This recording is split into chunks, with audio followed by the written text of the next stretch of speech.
Welcome. I'm Kinetic Symphony. I hunt down and report on weird and true mysterious stories, from glitches to the paranormal. Case file number 1601, written by BITCH Use the Force, The Eternal Photograph.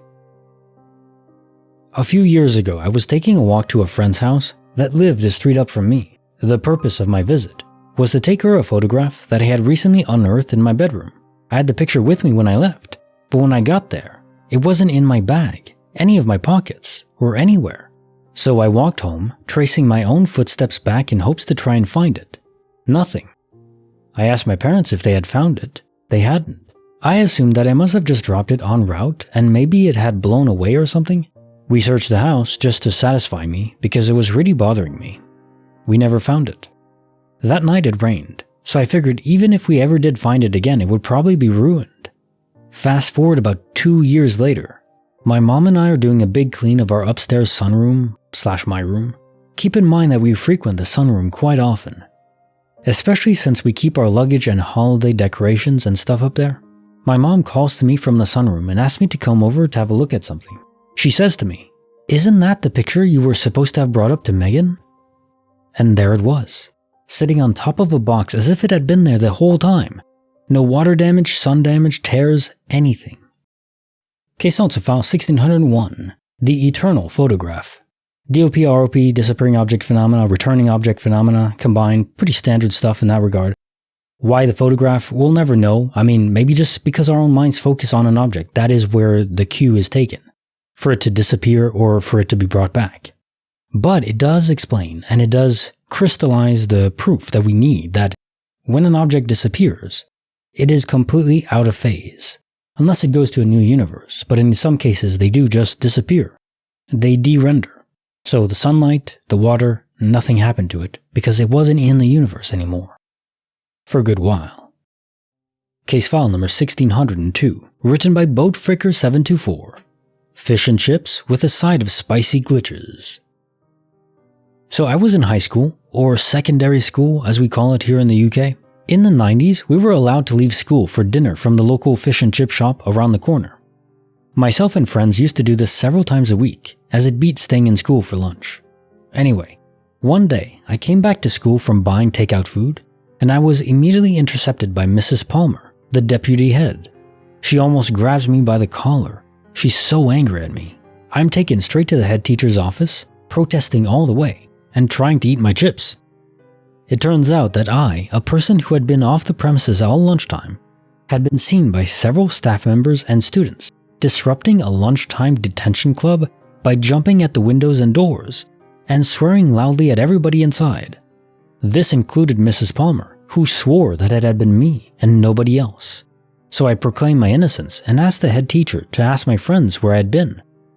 The strange thing about it is I grew up in a very rural area, in a small town, with a very small school, only around 100 students or so. Out of those 100 students, only myself and my friends had really discovered punk and grunge music as part of our year group. A lot of farmer sons and daughters. And of all those people, I was the only male student with long hair in the entire school. I got detention and couldn't freaking explain what happened. Case notes of file 1602, Fish and chips with a side of spicy glitches. So this is a solid doppelganger story, and they always get me. It's a fun thing to imagine. Meeting your own doppelganger, just not in the context of this story where they frame you, or like in Supernatural with Dean and those damn shapeshifters. I hate those guys. Disgusting. But here's a question. If you saw your own doppelganger in real life, such as walking down the street, would you go and approach them, talk to them? I think I would. Unless I was overcome by an extreme level of fear, I will trust my gut. Case file number 1603, written by kenTGT. 3 Businessmen Unplugged from the Matrix. My mind is absolutely blown by something I witnessed a few days ago. My brain simply can't make sense of what I saw. I have been working at a busy trade show for a few days. On the last day, I picked up a van rental. I was driving to the venue.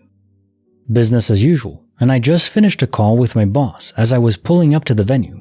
The last stretch of road before my parking lot is typically very busy with cars pulling up to drop off people, and people walking across the road from surface level parking lots, As I make one of two turns, I immediately see 3 businessmen frozen in place in the middle of the road crossing in front of me. They literally have zero motion, as if they were statues. Some had briefcases, others had their suit jackets open, and one was in visibility half turned around smiling, as if he was laughing in the middle of the conversation.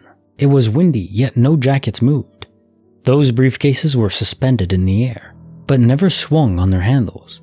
The one guy smiling, gesturing back, had his legs open like a beetle on the Abbey Road cover. It was so bizarre because around this frozen group of 3, other cars were passing by and people already on the sidewalks were in motion. This felt like an eternity, but probably within 4 seconds, motion suddenly resumed in this group. It was like somebody pressed play on a remote. They kept walking across the street to the venue. The guy who was turned around to someone resumed chatting it up with his colleague as he crossed the street. Briefcases and jackets and clothing moved and shifted as expected. I was baffled. I've seen weird things like this posted on TikTok of birds frozen in the air or ladies walking on the sidewalk that appeared to be glitched, and I always assumed it to be a hoax or clever editing. But once I saw this, my mind hasn't been the same since. I simply can't comprehend what I saw. Was I visualizing these people before they arrived at my destination when they resumed? Were they indeed frozen? Did anyone else see this happen? Was I simply too tired from working this trade show? And even if so, how did I see something frozen for so long before they essentially resumed motion? My head is spinning, kicking myself for not putting it in dash cam in the rental vehicle. Closest thing I can search that comes close would be this clip where a frozen lady resumes walking. In that clip, the same questions are brought up. Hair is not moving and clothes are not flowing, even though that woman is in mid-stride. But with my experience, it was a group of 3 people, and all of them were held up in time until I drove close enough for them to resume motion. If anyone has similar experiences, tell me. Question to file 1603. 3 businessmen unplugged from the Matrix. I think most people would try to explain this away with the flash mob theory. And those do exist. They're just people that go around and they create a scene of some kind that is weird. Like everyone in a certain area just freezing and stopping to move, which is very cool. Or some people go around where there's only a small handful of people that behave mysteriously and everyone else acts normal. And that would explain this if not for the fact that the clothes and the hair of the 3 people you saw weren't moving. How can you do that? Are these flash mobs able to control the laws of physics and surround these people with a bubble? Were they surrounded by a plastic bubble that was invisible? Maybe? I don't know, it seems like a stretch, but I don't know, who knows, maybe they're that advanced now. Deep down though, I think most people listening to this will think, yeah, something weird's going on. The universe isn't always stable, and sometimes it'll apply in strange situations like this where time just slows down. There are enough accounts of it happening, usually from the perspective of the person where time is slowed down, but from the outside perspective, well, if it lasts long enough in that time frame, sure. I wonder from the vantage point of the businessmen, did they notice the whole world slowing down for them? Now time for the quote of the day.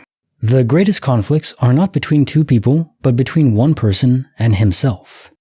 Garth Brooks. Or at least they should be. You can't win in life if you're comparing yourself to everyone else in the world. There's too many people. There's 8 billion people. You are not, and I am not, and no one else, well, no one is the best person in the world at any given thing besides one person. Are you that 1 in 8 billion in anything? Probably not. And that's okay. You don't have to be. You don't even have to be 1 in a million. Just be the best you can compared to yourself, who you were yesterday. Try to improve on yourself. It's like those video games where there's time lapse. You're not racing anyone else. You're racing yourself. Try to improve on who you were. Be the best version of yourself, even though you are limited by your own genetic blueprint. You don't even know what those limits are until you try to test them and push them. Maybe break through them a bit and go Super Saiyan. We've all tried to do that, right? Like the video, subscribe, hit the bell. Kinetic Symphony signing off.